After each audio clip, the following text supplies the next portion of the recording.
Wabarakatuh.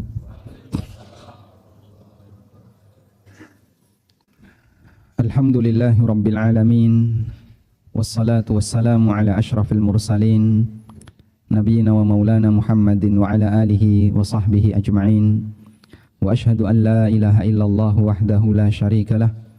Wa ashhadu anna Muhammadan abduhu wa rasuluh sallallahu alaihi wa ala alihi wa sahbihi wa man tabi'ahum bi ihsanin ila yaumiddin.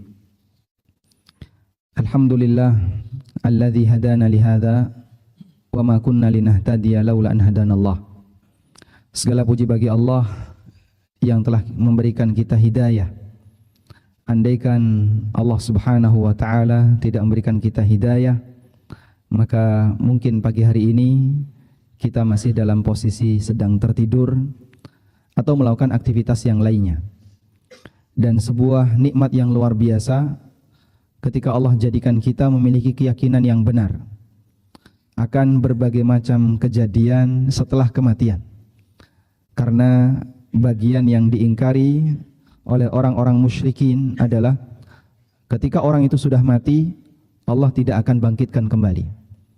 Allah Ta'ala berfirman dalam Al-Quran, Za'amal ladhina kafaru alla yub'atsu. Orang kafir punya anggapan kalau mereka tidak akan dibangkitkan kembali oleh Allah. Bahkan di ayat yang lain Allah tegaskan mereka itu bersumpah.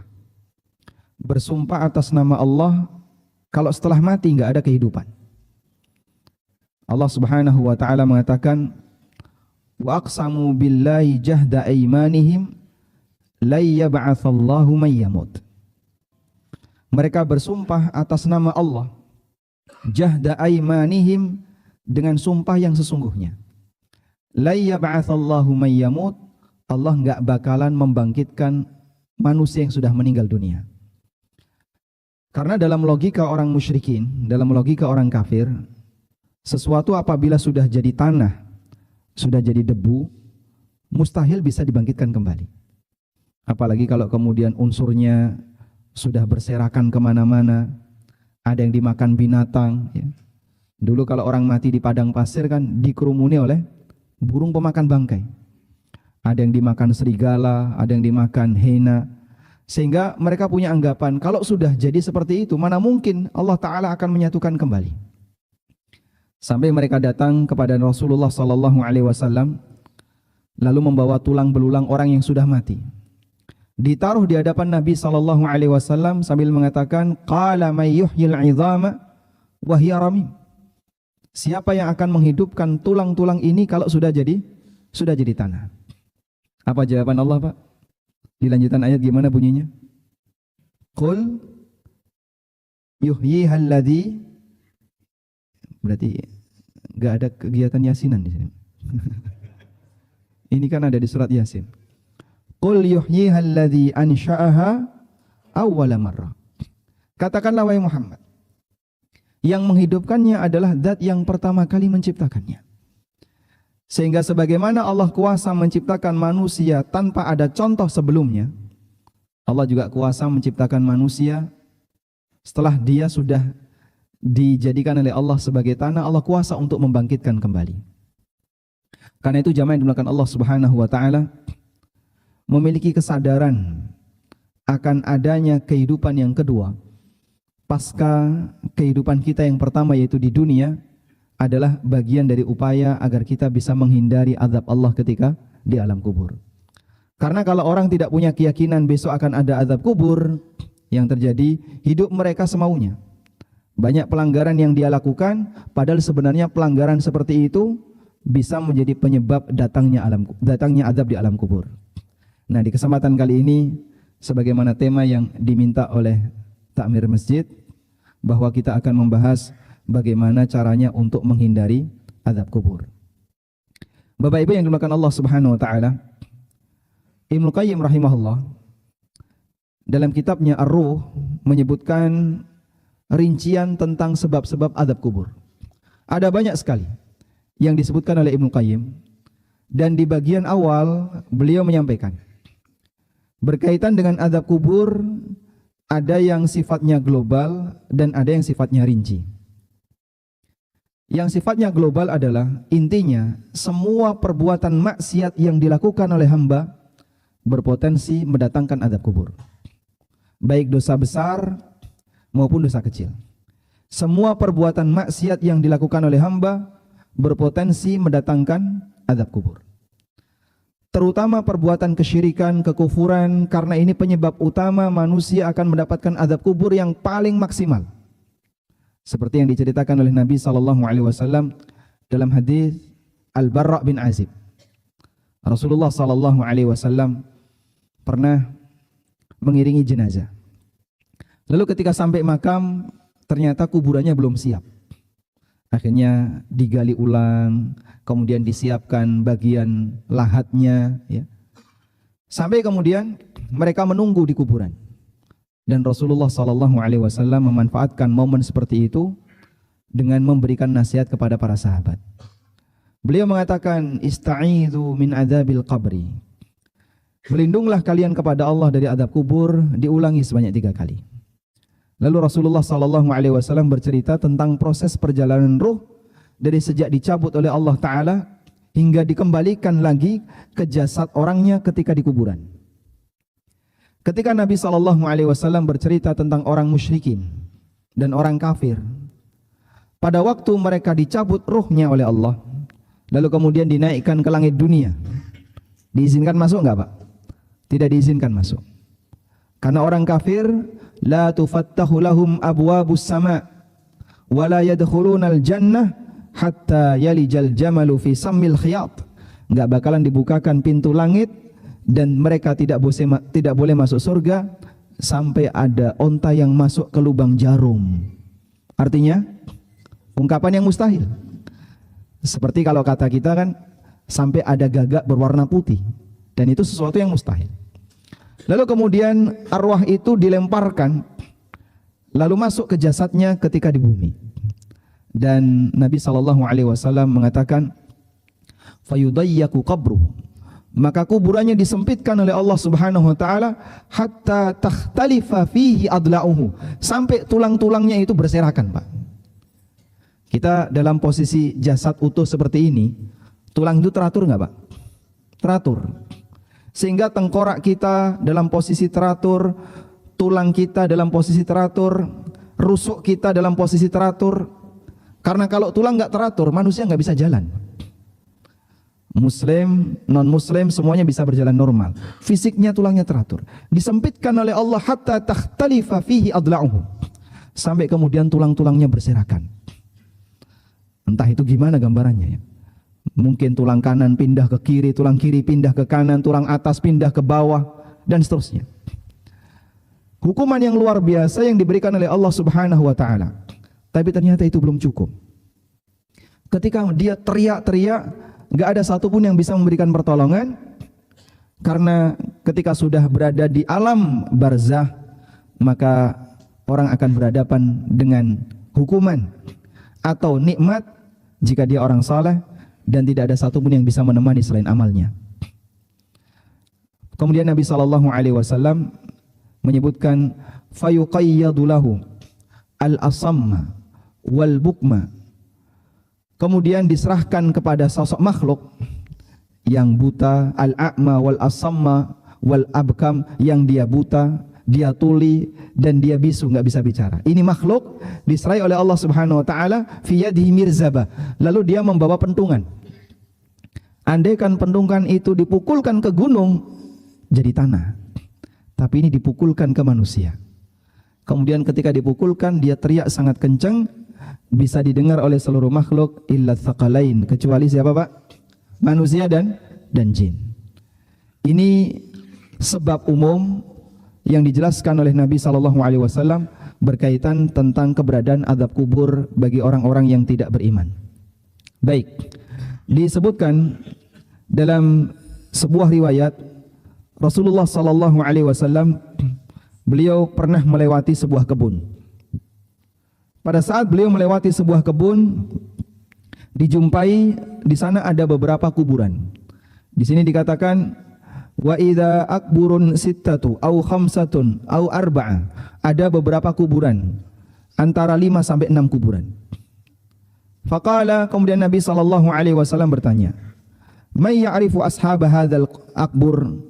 Siapa yang tahu orang yang dimakamkan di sini ini siapa saja? Faqala rajulun, lalu ada salah satu sahabat yang katakan, "Ana, saya ya Rasulullah." Qala, kemudian Nabi sallallahu alaihi wasallam bersabda, "Famata mata haula?" Kapan orang-orang ini mati? Qala, sahabat tadi mengatakan, "Matu fil isyraq." Mereka mati dalam kondisi membawa kesyirikan. Faqala, kemudian Nabi sallallahu alaihi wasallam bersabda, "Inna hadhil ummah tubtala fi kuburiha." Orang-orang ini sedang disiksa di kuburannya. Falaula alla tadafanu la da'autullaha ay yusmi'akum min adzabil qabri alladzi asma'u minhu. Andaikan bukan karena kalian itu punya kebiasaan mengantarkan jenazah ke kuburan, aku mau berdoa kepada Allah agar kalian diberi kesempatan oleh Allah untuk mendengarkan suara azab kubur sebagaimana yang aku dengar. Namun doa ini tidak diucapkan oleh Nabi sallallahu alaihi wasallam. Alasannya apa, Pak? Karena kalau para sahabat mendengar azab kubur, mereka akan ketakutan. Mental manusia biasa itu nggak sanggup untuk mendengarkan kejadian luar biasa yang dijadikan sebagai hal gaib oleh Allah Subhanahu wa taala. Karena kalau seperti ini dibuka, orang nggak bisa ngantar jenazah, Pak. Ketakutan dia. Sehingga kalau dia mendengar itu betul-betul, mereka akan ketakutan ketika mengantarkan jenazah. Akhirnya nggak ada kegiatan mengantarkan jenazah. Makanya azab kubur itu sifatnya apa, Pak? Gaib. Azab kubur itu sifatnya gaib. Sehingga mungkin nggak, Pak, manusia melakukan eksperimen untuk menggali azab kubur. Misal, saya mau uji coba, ditaruh mikrofon wireless di sini, atau bahkan dikasih kabel, kemudian ditambah kamera, CCTV, pakai apa misalnya, pakai infrared, jadi biar ketahuan, kasih lampu tambahan. Dah, kita akan lihat ini, bagaimana responnya orang ini kan non Muslim yang mati nih, baru saja dikuburkan. Kita akan lihat, ini nanti kecil-kecil atau gimana, Pak? Katanya kemudian disempitkan. Terus nanti gimana? Baik, yang Bapak lakukan eksperimen itu adalah kuburan, bukan alam kubur. Sehingga kita tidak bisa melihat alam kubur. Yang kita lihat itu apa, Pak? Kuburan. Kuburan dengan alam kubur sama atau beda, Pak? Beda. Sehingga ketika orang melihat jasadnya non-muslim yang ditaruh di permukaan, misalnya ditaruh di gua, ada yang ditaruh di bawah pohon, ada yang di mumi, kalau dilihat terus ya biasa saja, nggak ada gerakan, nggak kemudian dia teriak-teriak, karena ini bagian lahiriah yang nampak. Sedangkan yang kita ceritakan di sini adalah berada di alam yang berbeda, yaitu alam barzah. Maka kalau kita atau manusia melakukan eksperimen untuk menggali seperti apa azab kubur, itu tidak bisa. Dulu mungkin sekitar tahun 2004 ya kalau tidak salah, sempat ada viral suara penghuni kubur. Katanya orang teriak-teriak gitu ya, teriak-teriak, dan itu jumlahnya banyak. Namun setelah diusut lebih lanjut, katanya itu adalah suara bor. Ketika dia menggali tanah pada waktu melakukan eksplorasi atau apa. Jadi intinya nggak mungkin suara azab kubur itu ditampakkan oleh Allah ketika di dunia, kecuali kepada Nabi SAW, sebab beliau adalah seorang Nabi yang mendapatkan wahyu dari Allah Subhanahu wa taala. Baik. Kemudian Nabi SAW thumma aqbala alaina biwajhihi. Kemudian Nabi SAW menghadap ke arah kami. Faqala, lalu beliau mengatakan, ta'awwadhu billahi min adzabil qabri. Mintalah perlindungan kepada Allah dari azab kubur. Rawahu Muslim, hadis riwayat Muslim. Dari sini kita bisa lihat bahwa azab kubur itu benar adanya. Dan yang kedua, Rasulullah SAW bisa mendengarkan azab kubur, sementara umatnya tidak bisa, karena ini bagian hal yang gaib. Kemudian jamaah dimulakan Allah, ada beberapa praktek perbuatan maksiat yang dilakukan oleh mukmin, yang itu bisa menjadi penyebab terjadinya azab kubur. Sehingga di bagian yang kedua ini kita akan membahas bagian rincinya, dosa apa saja yang menjadi penyebab datangnya azab kubur. Yang pertama adalah tidak membersihkan diri setelah buang air. Sebagaimana yang disebutkan dalam hadis dari Ibnu Abbas radhiyallahu anhu, Rasulullah sallallahu alaihi wasallam pernah melewati dua kuburan. Faqala, lalu beliau mengatakan, innahuma la yu'adzaban wa ma yu'adzabani fi kabirin. Dua kuburan ini sedang disiksa, dan tidaklah dua kuburan ini disiksa karena perbuatan yang berat untuk ditinggalkan. Wa innahu lakabir, meskipun perbuatannya itu dosa besar. Lalu Rasulullah sallallahu alaihi wasallam menyebutkan, amma ahaduhuma fakana la yastatiru minal baul.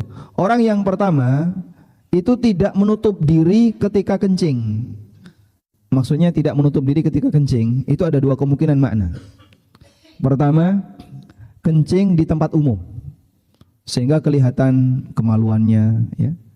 Bahkan kelihatan saat dia buang air, anggere ketemu ban metu. Sinten niku, Pak? Jadi kadang kita terheran.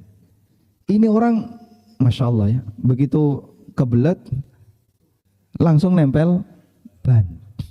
Anggere ketemu ban metu. Dan itu di tempat umum. Kadang pinggir jalan, kelihatan banyak orang. Kemungkinan makna yang kedua adalah la yastatiru minal baul, maksudnya adalah dia tidak memasang penghalang antara dia dengan kencingnya. Sehingga nyiprat-nyiprat di celananya, nyiprat di pakaiannya, nyiprat di sepatunya, di sandalnya, santai saja. Karena dia nggak kenal tentang masalah najis dan tidak najis. Dan kadang selesai kencing tidak langsung cebok, kemudian langsung dimasukkan ke dalam celana. Akhirnya najis itu nempel di celananya. Seperti ini bisa menjadi penyebab azab kubur. Wa amal akhar, sedangkan orang yang kedua, fakana yamshi bin namimah. Orang yang kedua adalah orang yang suka menyebarkan adu domba di tengah masyarakat. Hadis riwayat Bukhari dan Muslim. Baik, kita fokus dulu tentang masalah kencing. Ternyata ini berbahaya meskipun dianggap remeh oleh sebagian orang. Dari Ibnu Abbas radhiyallahu anhu, Rasulullah sallallahu alaihi wasallam pernah mengatakan, "Inna 'amata 'adzabil qabri minal baul." Dominan azab kubur itu masalah kencing. Dominan azab kubur terjadi disebabkan karena orang tidak hati-hati dalam masalah kencing.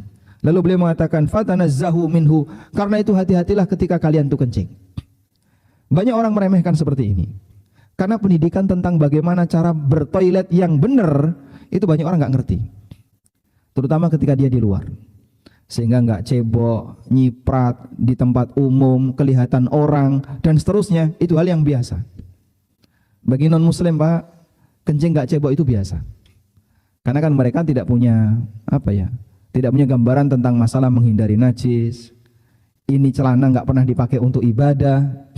Karena dia tidak beragama, sehingga bagi dia mau selesai kencing, selesai apapun, ya yang penting pokoknya nggak bau, udah dimasukkan ke celana. Sehingga rata-rata mereka pakaiannya itu penuh dengan najis. Nah, Nabi SAW masih peringatan, inna amata adzabil qabri minal bauli fatanazzahu minhu. Dominan azab kubur itu sebabnya adalah kencing, maka waspadalah dalam masalah ini. Baik. Selanjutnya, penyebab yang kedua azab kubur adalah an-namimah, adu domba. Apa yang dimaksud dengan an-namimah?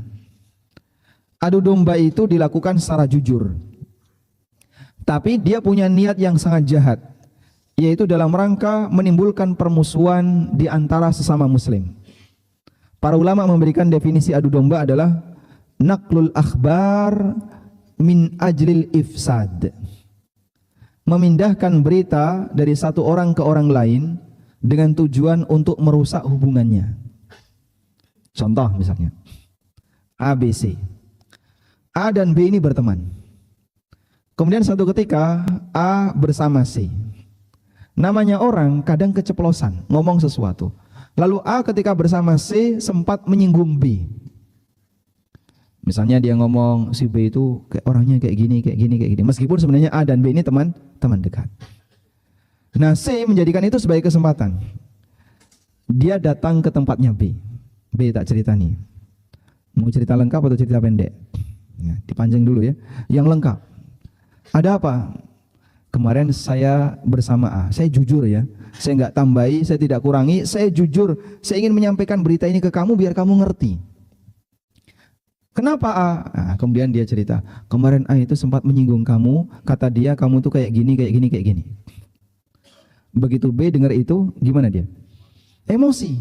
Akhirnya balas, Pak. Oh, A juga kayak gitu kok, dia juga seperti ini, seperti ini, seperti ini. Oleh saya direkam. Setelah direkam, dia datang ke A. Kemudian disampaikan, saya kemarin sudah sama B. Dia katanya kayak gini, kamu itu seperti ini rekamannya nih, dengerin. Saya jujur nih, saya jujur. Jadi maksud saya baik, saya ingin memberitahu ke kamu bagaimana komentar B terhadap kamu. Diputar rekamannya. Emosi A. Akhirnya gara-gara C, hubungan A dan B jadi renggang. Bahkan mereka jadi bermusuhan. Orang seperti ini yang disebut dengan an-namam. Perbuatannya disebut an-namimah. Maka si namam itu bisa jadi jujur. Dia sampaikan 100%, gak ada yang dusta. Jujur, tidak ditambahi, tidak dikurangi. Cuman masalahnya dia ngomong kayak gini tujuannya dalam rangka merusak hubungan. Itu bisa saja terjadi pada anak sehingga menyebabkan rusaknya hubungan antara ibu dan bapaknya. Bisa saja terjadi pada tetangga sehingga menyebabkan rusaknya hubungan antara satu tetangga dengan tetangga yang lain, antar sesama RT, bahkan waliyadzubillah ketika musim pemilu, Pak. Namimah itu ada di mana-mana. Dan tolong dihati-hati, orang seperti ini dikatakan oleh Allah Subhanahu wa taala, hammazim masya'im binamim, jangan diikuti perkataannya. Orang yang suka berjalan dengan menyebarkan adu domba, itu kalau ngomong jangan diikuti. Mohon maaf, Pak, kadang kita kalau diajak kerenengan oleh orang lain, diajak ghibah oleh orang lain, itu kan seolah-olah kita sedang dibela ya. Dan kita menikmati. Misalnya, salah satu anggota takmir diajak ngomong dengan anggota takmir yang lain, membicarakan ketua takmir. Sebenarnya anggota takmir A ini nggak ada masalah dengan ketua takmir. Ketika beliau diajak ngomong, seolah-olah beliau ini sedang dibela, membicarakan tentang ketua takmir. Nanti di kesempatan yang lain, orang ini ngajak ngomong ketua takmir, membicarakan anggota takmirnya. Akhirnya terjadilah ketegangan di antara mereka. Disebabkan ada orang yang hobi ghibah dan menyebutkan kejelekan orang lain di hadapan temannya, lalu balasannya disampaikan. Itulah yang dimaksud dengan namimah. Dan penyakit seperti ini cukup banyak di masyarakat. Makanya kalau ada orang yang menceritakan keburukan orang lain, jangan mudah diterima, Pak. Bisa jadi maksud orang ini adalah untuk menimbulkan ketegangan antar sama masyarakat. Maksudnya adalah untuk adu domba.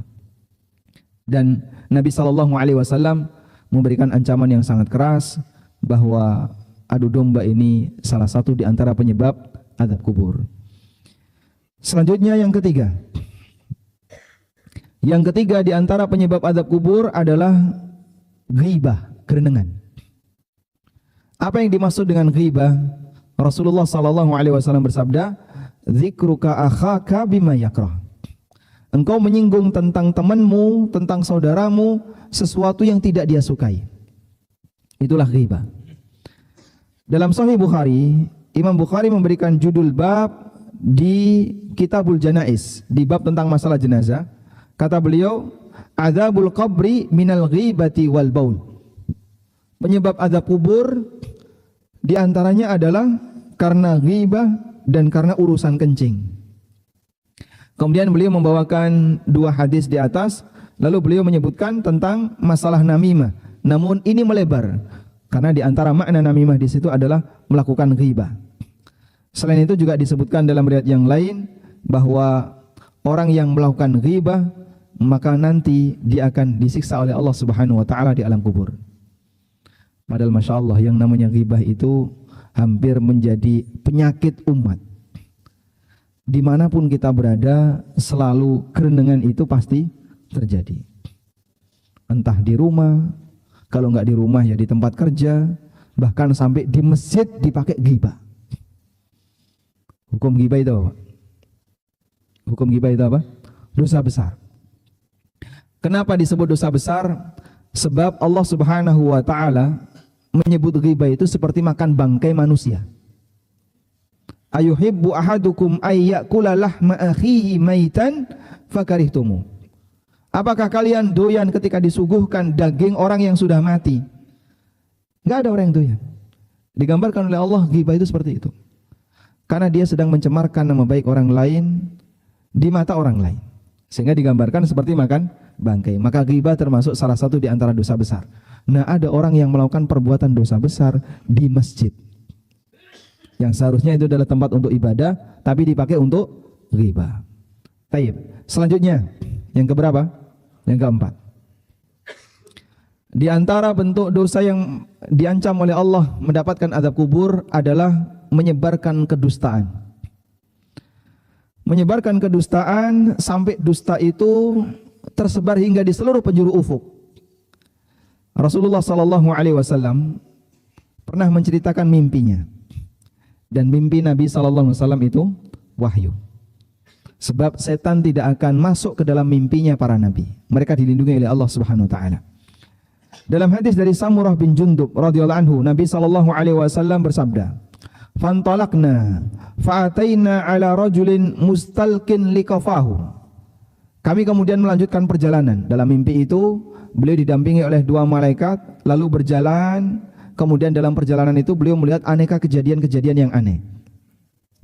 Nabi sallallahu alaihi wasallam mengatakan, "Fantalaqna." Kemudian kami melanjutkan perjalanan. Fa'ataina ala rajulin mustalqin liqafahu. Lalu kami melihat ada orang yang tidur terlentang. Wa idza akharu qa'imun alaihi bikalubin min hadid. Dan ada satu orang yang berdiri di sampingnya dengan membawa gancu besi. Lalu wa idza huwa ya'ti ahada shiqqaihi wajhi fayusharshiru sidqahu. Kemudian pipinya itu disobek ke belakang, Pak, dengan menggunakan gancu besi tadi. Wa man kharahu ila qafahu. Lalu dimasukkan ke dalam mulutnya, ditarik ke atas.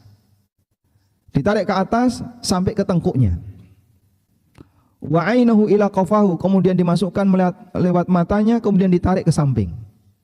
Sehingga pipinya disobek, matanya ini disobek, kemudian ditarik ke atas.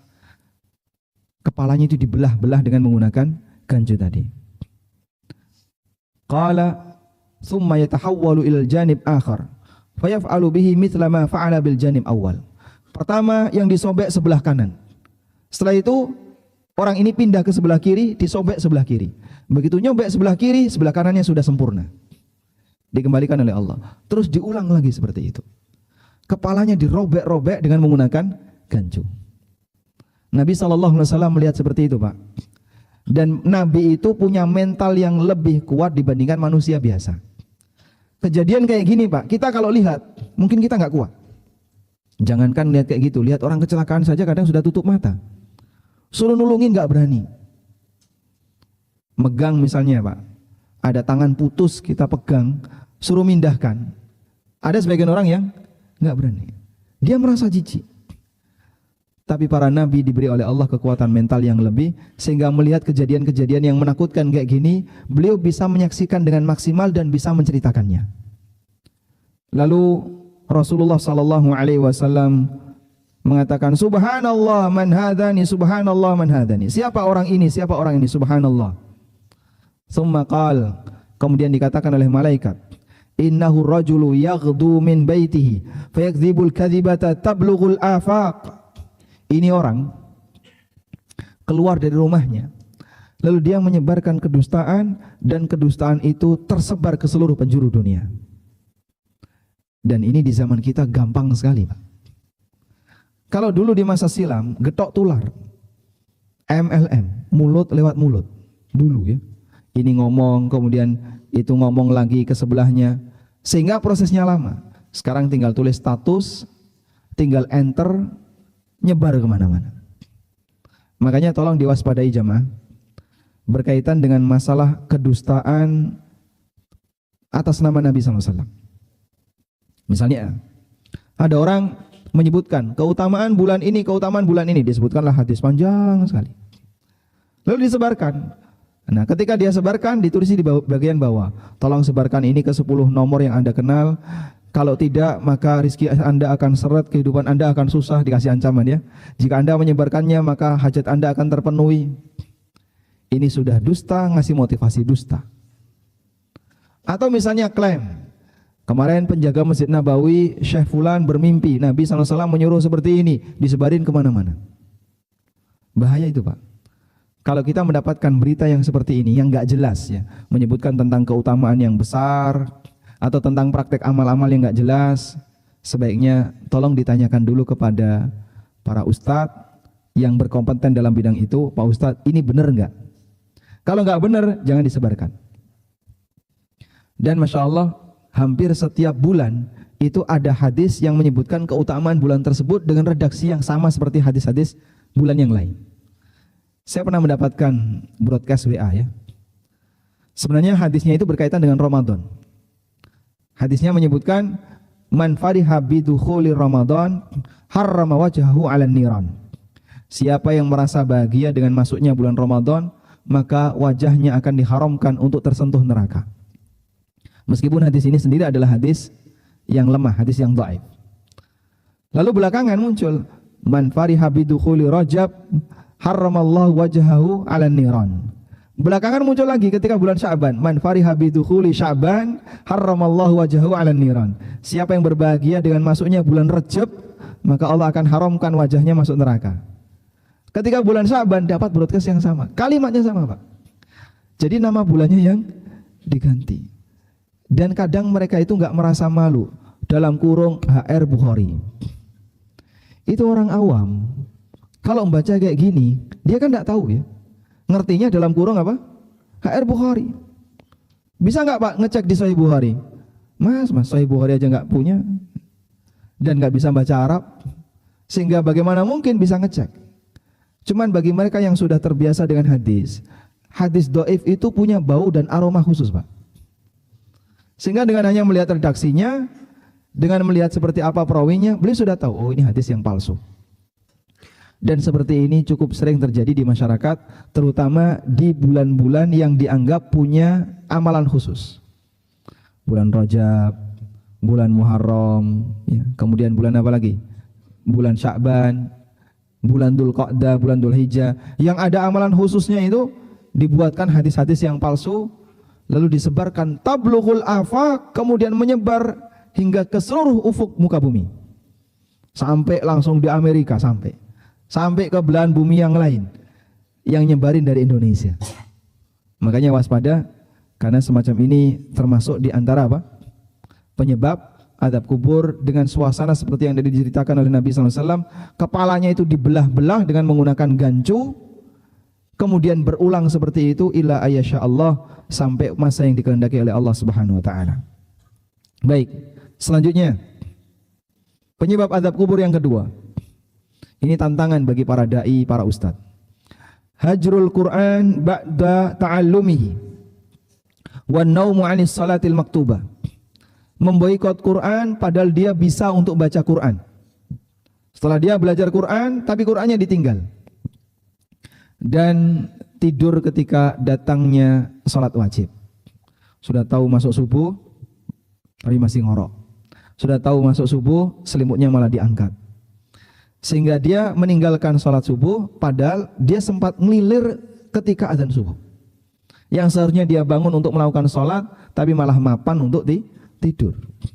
Rasulullah SAW bersabda, Ataina ala rajulin mudtaja'in wa idza akharu qa'imun alaihi bisakhra. Lalu kami menjumpai ada orang yang sedang tidur terlentang, dan ada orang berdiri di sampingnya membawa batu besar.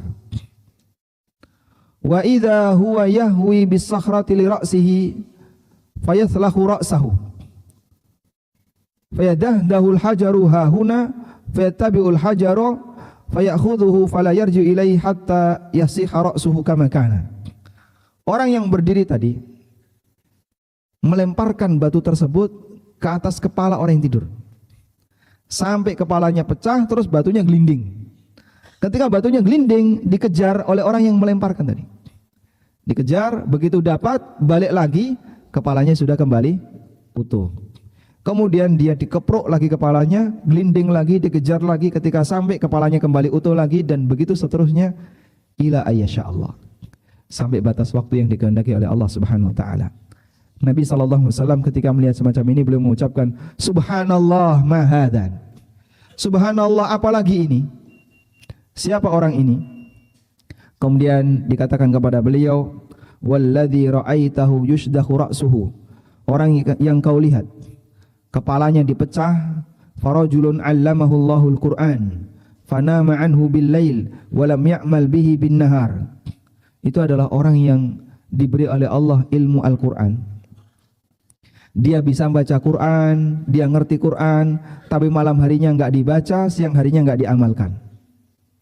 Dalam riwayat yang lain, Nabi SAW mengatakan, fa innahu ar-rajulu ya'khudhul Qur'an fayarfuduhu wa yanamu 'anis salatil maktubah. Hadis riwayat Bukhari.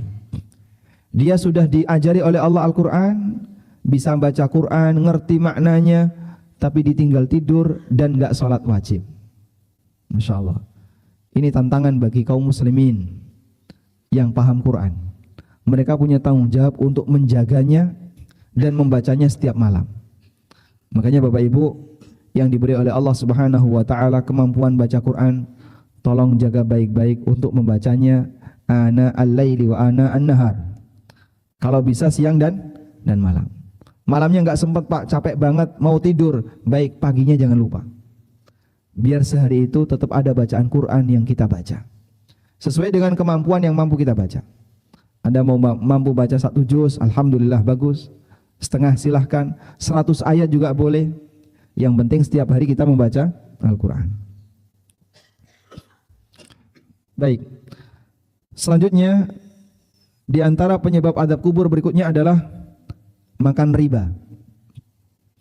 Orang yang makan riba nanti di azab kubur dia berenang di sungai darah. Apa ada Pak di dalam kuburan darah Pak? Sungai darah itu gimana gambarannya? Yang Anda lihat itu kuburan bukan alam kubur. Sekali lagi bagian ini yang penting. Sehingga ketika kita bicara tentang masalah azab kubur, bicara tentang nikmat kubur, gak ada hubungannya dengan kuburan. Sebab ini berlaku di mana? Di alam kubur. Alam barzah yang berbeda dengan alam yang bisa kita indra. Nabi SAW bersabda, "Fa'ataina ala nahrin ahmar mithlad dam." Kami mendatangi sebuah sungai berwarna merah, airnya seperti darah. Wa idza fin nahri rajulun sabihun yasbahu. Wa idza ala syattin nahri rajulun qad jama'a indahu hijarah katsira. Di tengah sungai ada orang yang sedang berenang. Di tepi sungai ada orang yang membawa banyak batu. Ketika orang yang berada di tengah sungai ini berusaha untuk menepi, berenang ke pinggir, dilempari oleh orang yang berada di tepi sungai tadi dengan batu. Dilempari ila fahu, dilempari kemana? Ke arah mulutnya. Batu tadi dilemparkan ke arah mulutnya. Fayulqimuhu hajaran, sampai dia menelan satu batu. Fentoliku, kemudian dia balik ke tengah karena dilempari batu. Yasbahu, dia berenang lagi, summa yarji'u ilaihi. Kemudian balik ke tepi lagi. Balik ke tengah karena dia enggak kuat, menepi lagi. Kullama raja'a ilaihi faghara lahu fahu fa'alqamahu hajaran. Setiap kali dia menepi, dilempari batu ke arah mulutnya sehingga dia menelan batu itu. Kemudian Nabi SAW diberitahu siapakah orang ini. Si malaikat tadi mengatakan, wa ammar rajulul ladzi ataita alaihi yasbahu fin nahri wa yulqamul hajar fa innahu akilur riba. Adapun orang yang berenang di sungai darah, kemudian dia dilempari dengan batu sampai ketelan ke arah mulutnya, itu adalah pemakan riba. Sebagaimana dulu orang ini menjadi lintah darat, maka sekarang dia dihukum oleh Allah Ta'ala dengan berenang di mana Pak? Di sungai darah. Sebab lintah itu ngisap apa Pak? Darah. Maka ada kaidah al-jaza'u min jinsil amal. Yang namanya balasan itu sejenis dengan amal. Kalau dulu perbuatannya seperti ini, dihukum oleh Allah Subhanahu wa taala yang sejenis dengannya. Selanjutnya, berikutnya adalah perbuatan zina. Rasulullah sallallahu alaihi wasallam bercerita, "Fa'ataina ala mithli tanur." Kemudian kami mendatangi sebuah tempat, lalu kami ketemu seperti cerobong, tanur. Nah, cerobong itu bentuknya, kalau sekarang kan cerobong luas bagian atas, sempit bagian bawah. Kalau yang ini diceritakan oleh Nabi sallallahu alaihi wasallam, bagian atasnya sempit, bagian bawahnya luas. Fa idza fihi laghatun wa aswat. Ternyata di dalam cerobong itu terdengar suara-suara teriakan. Fantala'na fihi fa idza fihi rijalun wa nisaun urat. Lalu kami melihat ke arah dalam. Ternyata di dalamnya isinya laki dan wanita yang semuanya telanjang. Wa idahum ya'tihim lahabun min asfala minhum. Tiba-tiba datang semburan api dari bawah. Ketika datang semburan api dari bawah, fa idza atahum dzalikal lahab daw aisahu, mereka teriak. Sehingga berusaha untuk naik ke atas. Atasnya sempit, bawahnya luas. Nyembur api dari bawah, mereka berlomba untuk naik ke atas. Ya mungkin saling injek-injekan, mungkin saling sikut ya. Sementara bagian atasnya sempit. Sehingga ketika semakin atas, mereka semakin berdesak-desakan. Sambil teriak-teriak, lalu dikatakan kepada Nabi sallallahu alaihi wasallam, amar rijal wan nisaul urat. Adapun orang yang telanjang laki dan perempuan itu, alladzi fi mithli bina'it tanur, yang berada di dalam cerobong tadi, fa innahumuz zunat waz zawani. Mereka adalah para pezina laki dan perempuan. Hukumannya kayak gini, Pak. Di alam kubur. Kemudian selanjutnya, pintar memerintahkan kebaikan kepada orang lain tapi dia tidak mengamalkannya. Dari Anas bin Malik radhiyallahu anhu, Rasulullah sallallahu alaihi wasallam bercerita, ra'aitu lailatan usriya. Aku melihat ketika di malam aku Isra Mi'raj. Ada beberapa orang yang tuqradu syafahahum bimaqarid min nar. Ada orang yang mulutnya itu digunting dengan gunting neraka. Faqultu man haula'i ya Jibril? Maka aku bertanya, siapakah mereka wahai Jibril? Faqala, kemudian Jibril mengatakan, al-khutaba'u min ummatik ya'muruna an-nasa bil birri wa yansawna anfusahum afala ya'qilun wa hum yatluna al-kitab afala ya'qilun. Mereka adalah para khatib di antara umatmu. Pintar nyuruh orang berbuat baik, tapi dia melupakan dirinya sendiri. Padahal mereka membaca Alkitab, kenapa mereka enggak mikir? Nyuruh orang berbuat baik, sementara dia melupakan dirinya sendiri, sementara dia membaca dalil, tahu dalilnya enggak diamalkan. Dan ini tantangan ya, sekali lagi. Ternyata orang yang berilmu, mereka juga punya tantangan. Kalau tidak mengamalkan ilmunya, hanya pintar ngomong di depan, tidak bisa mengamalkan, maka dia dihukum oleh Allah. Tadi yang pertama apa Pak? Dipecah kepalanya. Yang kedua, digunting mulutnya. Selanjutnya, tidak berpuasa Ramadan tanpa uzur. Yang barangkali pelanggaran semacam ini dianggap remeh bagi sebagian orang. Kalau sudah di terminal itu Masya Allah. Orang makan di warung kadang terang-terangan. Artinya dia sudah tidak malu lagi. Padahal ini termasuk di antara dosa besar. Nabi SAW bercerita, baina ana naim, ketika saya sedang tidur, idh atani rajulan, tiba-tiba ada dua orang yang datang. Dan beliau sedang bercerita tentang mimpinya. Lalu Rasulullah SAW bercerita melihat kejadian aneh yang beliau lihat pada saat mimpi. Idza ana bi aswatin syadida, saya mendengar suara yang sangat keras. Fakultu, kemudian aku bertanya, ma hadil aswat, ini suara apa? Qala hadhi wa'u ahlin nar, ini adalah suaranya penduduk neraka. Kemudian aku melanjutkan perjalanan. Fa idza biqaumin mu'allaqina bi araqibihim, tiba-tiba aku melihat ada orang yang dijungkir dengan ditusuk arokibnya. Arokib itu bahasa kita kencetan. Tahu kencetan Pak?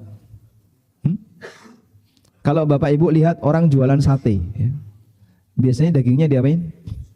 Digantung ya, dagingnya digantung. Bagian ligamen ditumit itu namanya arokib. Mufradnya namanya urkub. Kalau orang Jawa nyebutnya kencetan ya. Beda dengan kencot Pak ya. Kalau kencot lapar kan. Baik. Dia digantung bi'araqibihim dengan menggunakan ligamen di kakinya. Musyaqqaqatan asdaquhum. Mulutnya itu robek. Mulutnya robek, tasilu asdaquhum daman, mengalirkan darah.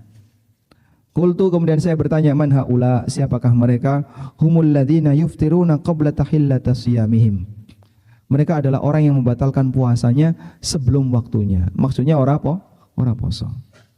Ramadan tapi enggak puasa, dosa besar.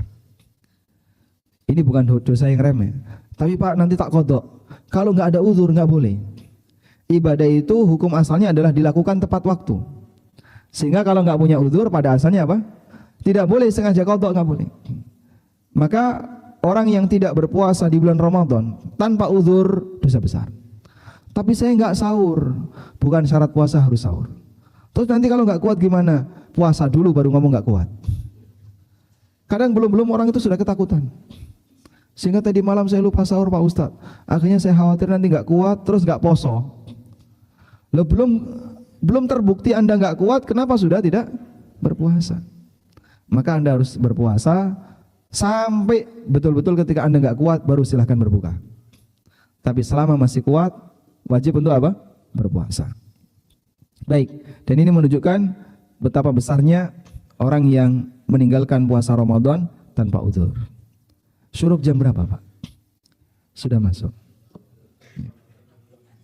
Untuk waktu sholat 5 menit lagi ya. Baik. 5 menit lagi kita manfaatkan untuk tanya jawab. Baik. Tayyib. Masih ada beberapa materi yang lain berkaitan dengan sebab-sebab adab kubur. Dan alhamdulillah sudah banyak sekali buku-buku yang diterjemahkan ke dalam bahasa Indonesia berkaitan dengan adab kubur. Kami sangat tekankan kalau bisa Bapak Ibu membaca. Karena dengan menyadari potensi bahaya, insya Allah kita bisa lebih maksimal dalam menjauhinya. Mengenal apa saja perbuatan yang bisa menyebabkan terjadinya adab kubur. Wallahu a'lam wa sallallahu ala nabiyyina Muhammadin wa ala alihi wa sahbihi wasallam. Sekolah jemaah sekalian dipersilakan untuk memanfaatkan waktu sebaik-baiknya. Yang bertanya mohon tunjuk jari, kemudian sebutkan nama agar kita saling bisa mengenal. Silakan. 1, 2, Pak Rus, 3 aja dulu. Oke. Monggo. Mike. Waalaikumsalam warahmatullahi wabarakatuh.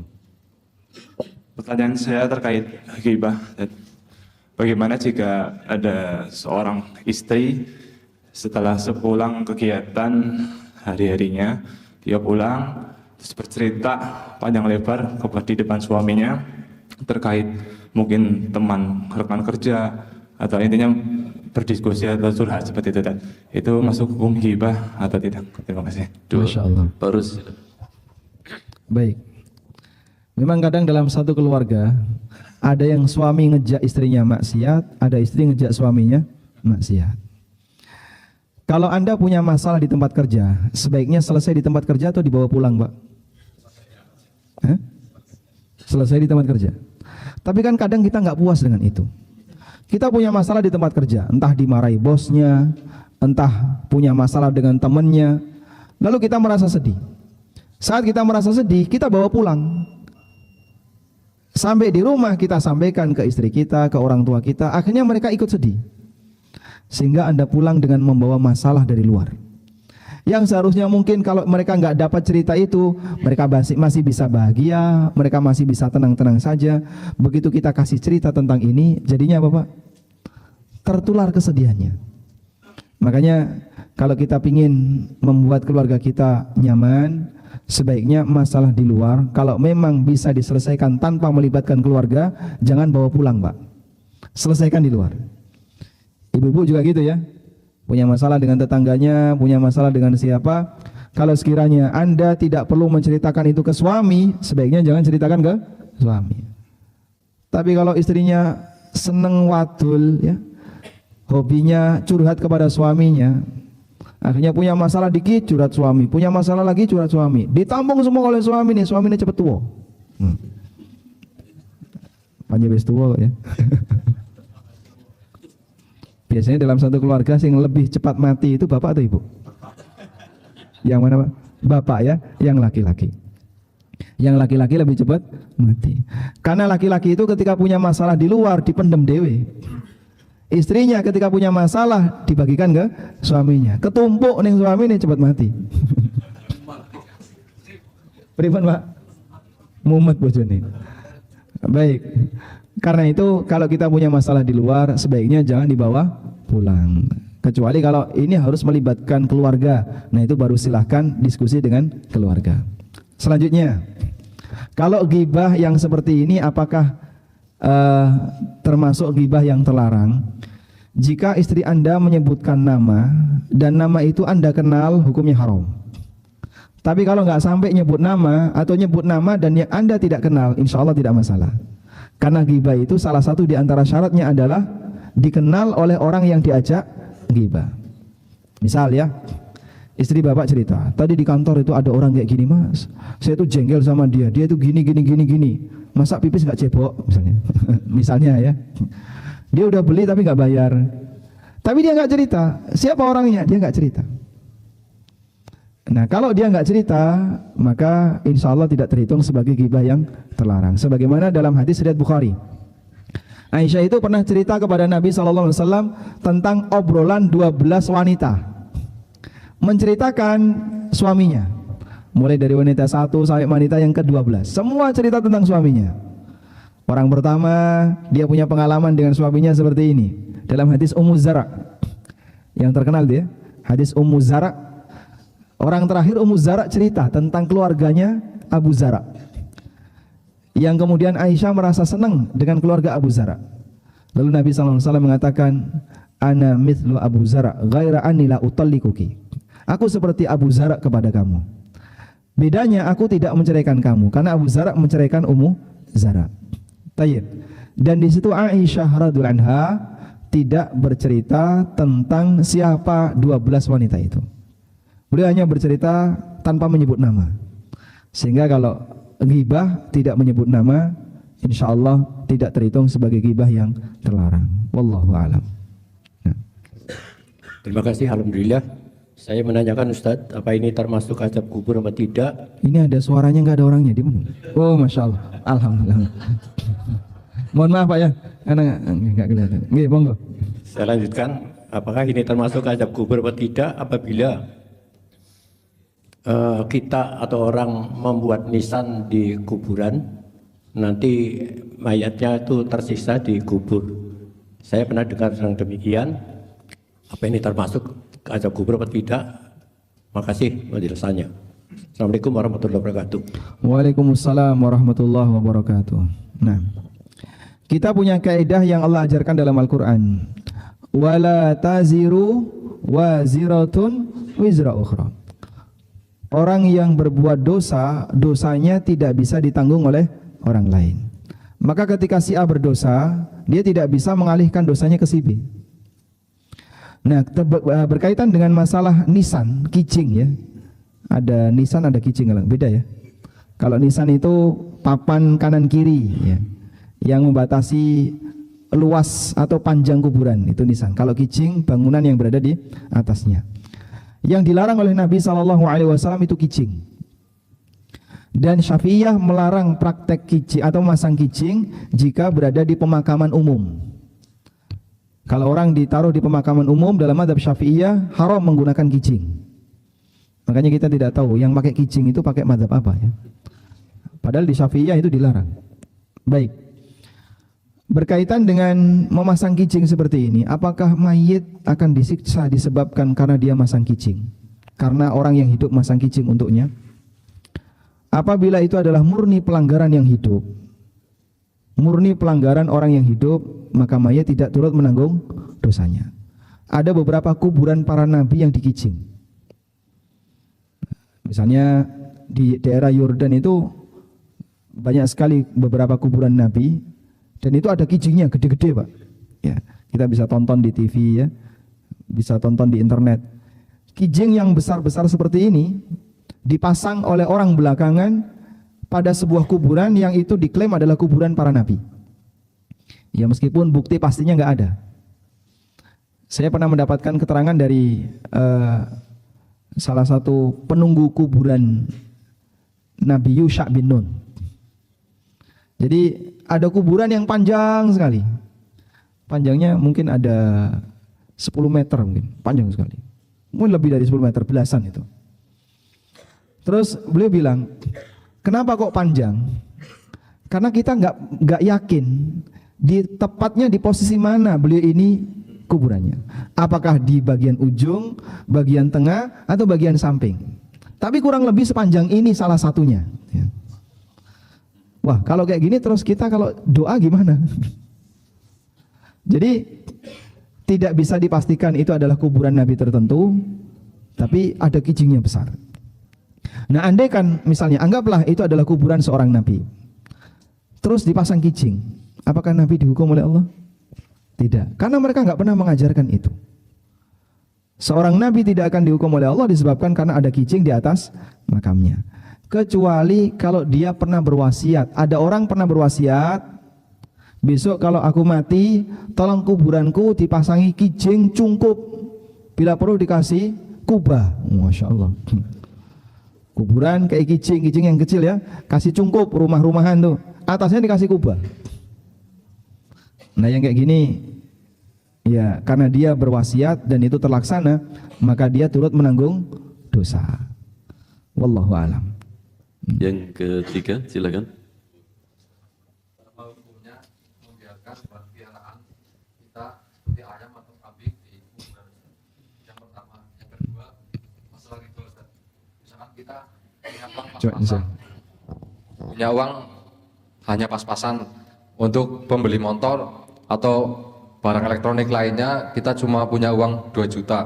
Sedangkan ada yang menawarkan, silakan 2 juta itu ditaruh tempat kami, nanti jenengan butuh berapa, nanti biar dicicil. Bolehkah seperti itu Ustaz? Termasuk riba atau tidak? Terima kasih. Baik. Apa hukumnya membiarkan binatang berkeliaran di kuburan?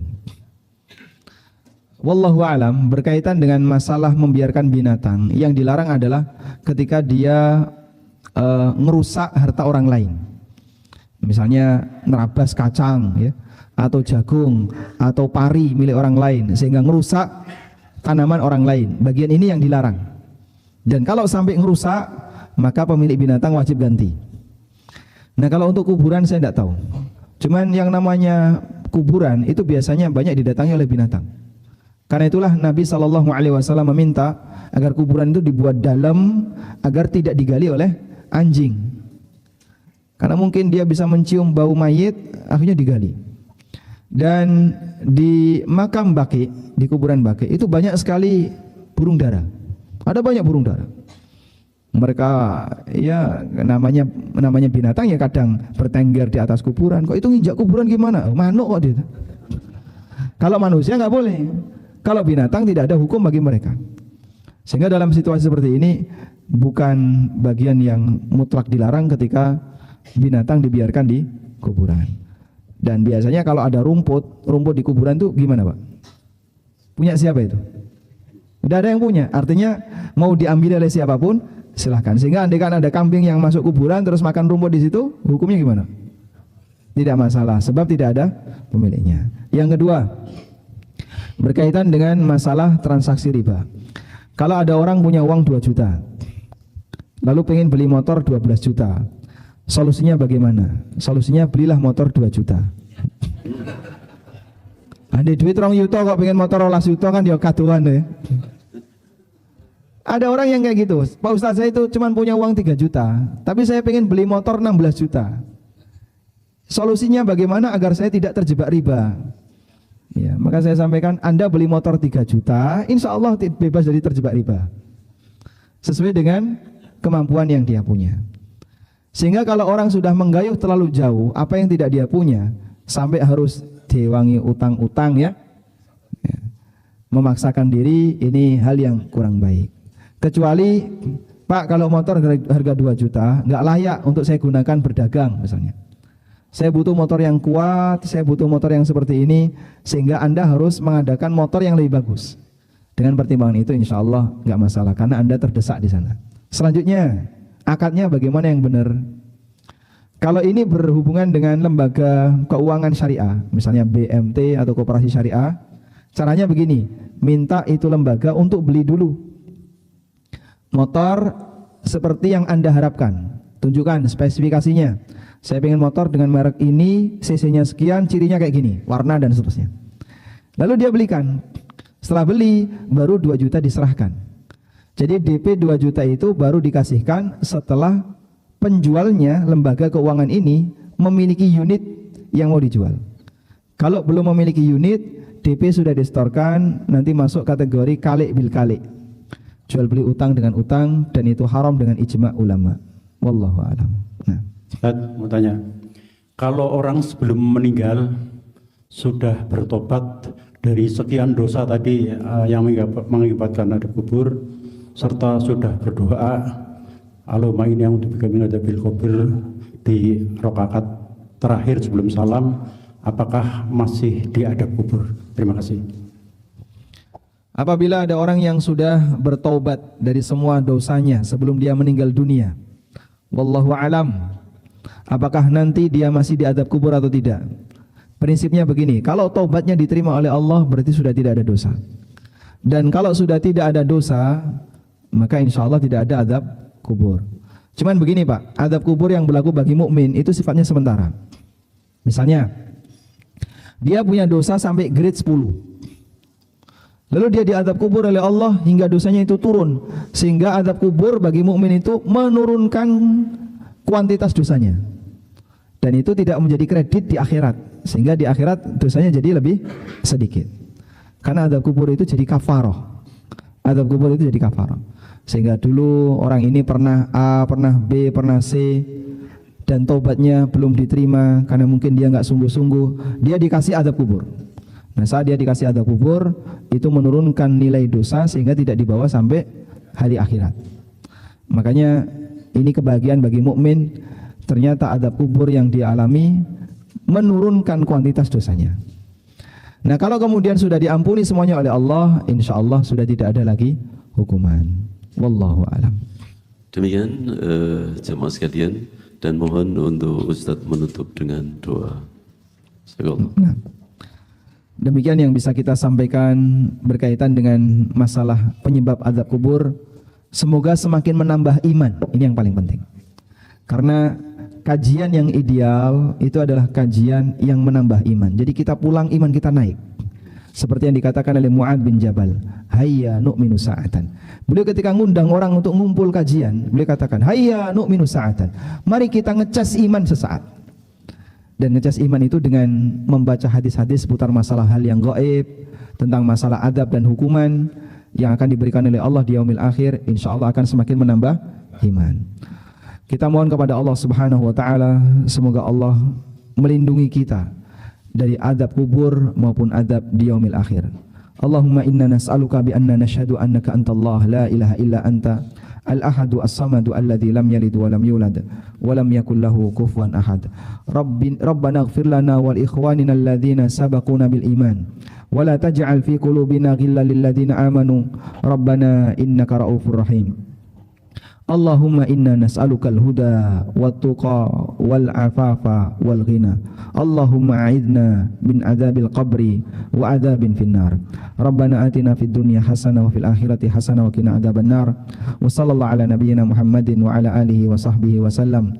Wa akhiru da'wana alhamdulillahi rabbil alamin. Wassalamu alaikum warahmatullahi wabarakatuh. Alhamdulillah, jazakallah kepada Ustaz Aminur Bait.